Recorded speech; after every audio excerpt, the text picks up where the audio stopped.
สบายดีเมื่อทุกท่านเนาะที่เข้ามาติดตามรับชมมื้อนี้วันที่24เนาะเดือนสิงหา2026เนาะ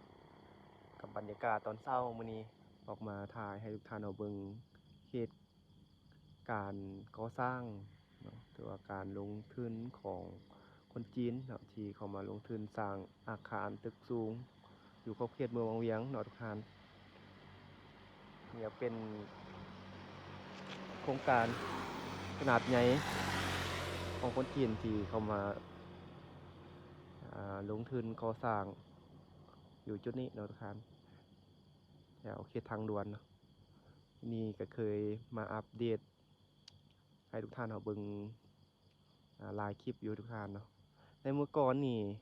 อยู่นี่ก็จะบ่มีการก่อสร้างใดๆเนาะแต่ในปัจจุบันนี้ก็คือทุกท่านอาจจะเป็นตึกเป็นอาคารสูงเนาะกำลังก่อสร้างในตอนนี้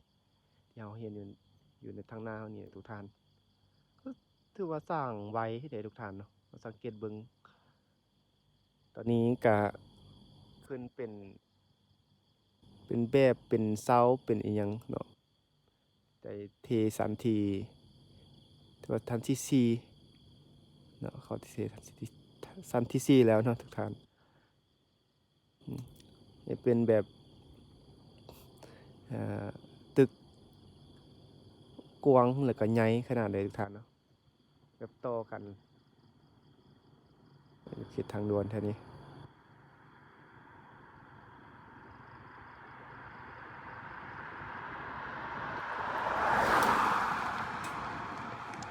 อันนี้เราอยู่เขตทางด่วนทุกท่านกำลังจะมุ่งหน้าเข้าไปพุ่นแหละเป็นในเมืองนะนี่ก็ประมาณ6 โมงเช้าเด้อ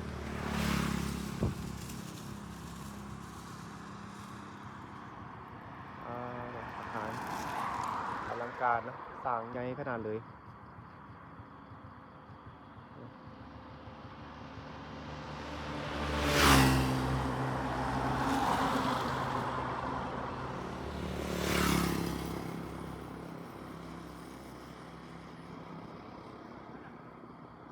น่าจะแล้วก่อนกับโครงการเขตเดินบินเก่าหาท่านนะเพราะเพิ่นสร้างอาจจะซุ่มใส่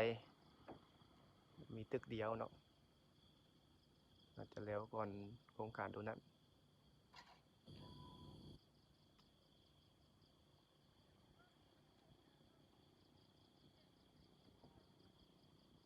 ใหญ่อีหลี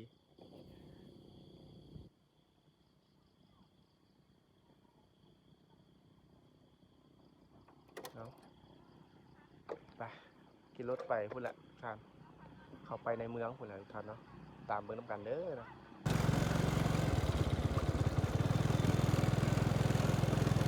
ช่วงนี้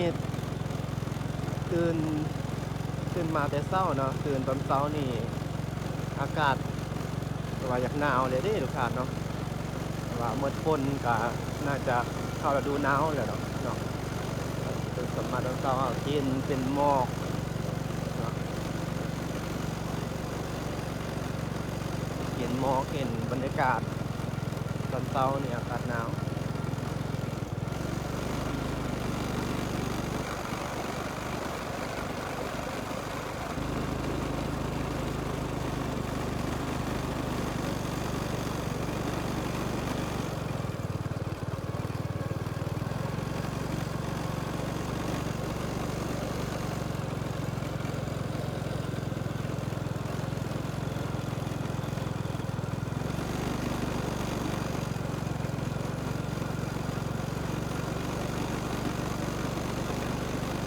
ใน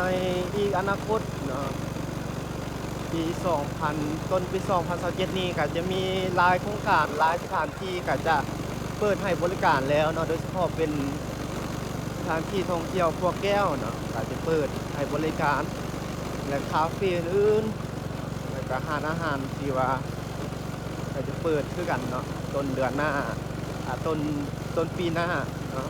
ต้นปี2027นี้ก็อีกเป็นว่าสิ่งใหม่ๆเนาะหลายคนก็จับตาเบิ้งแล้วก็ให้ความสนใจสำหรับพวกแก้วเนาะใน ตาม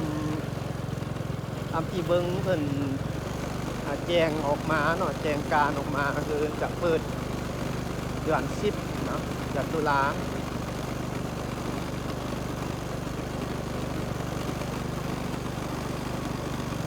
ครับเป็นอีกหนึ่งสถานที่ท่องเที่ยว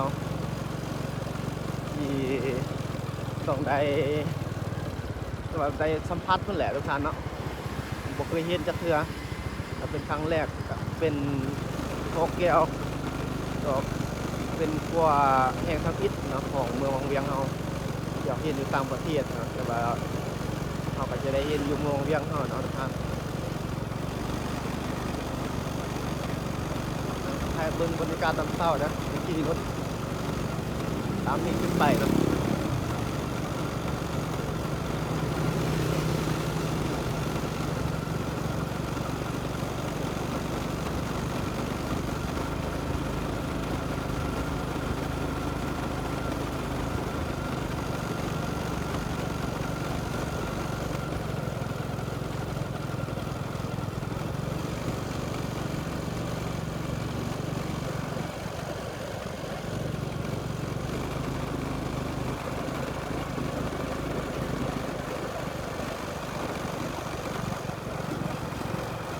เขตตัวเมือง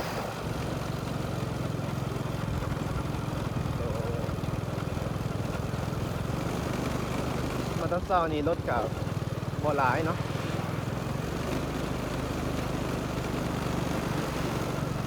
เงียบอยู่ทุกท่านตอนเช้าปกติ5-6 โมงก็ประมาณนี้แหละเนาะ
เงียบและงานไปยังทันเปิดเพื่อนั่งรถตอนเช้านี่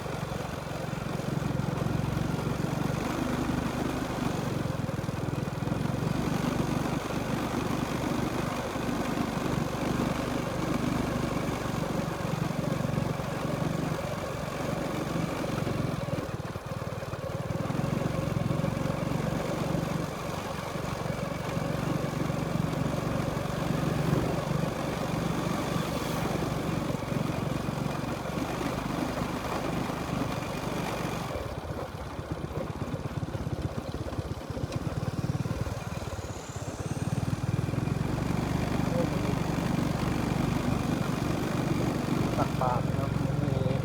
มันสิ้นบ่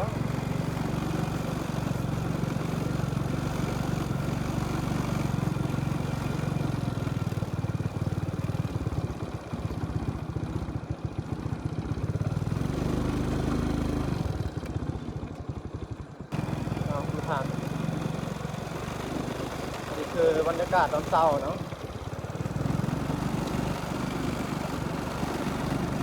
ออกจาก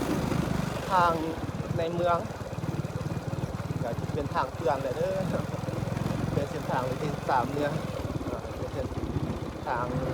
บ่ค่อยดีจากวงเวียนนี้ขึ้นไปกับทางกับบ่ดีแหละทางเนาะก็เห็นแปลงให้เป็นทางเข้าในเมืองนะครับสุดอยู่นี้วงเวียนขึ้นไปกับเป็นทางก่อนเดี๋ยวมันเปิดก็จะมันแปะเสือเนาะ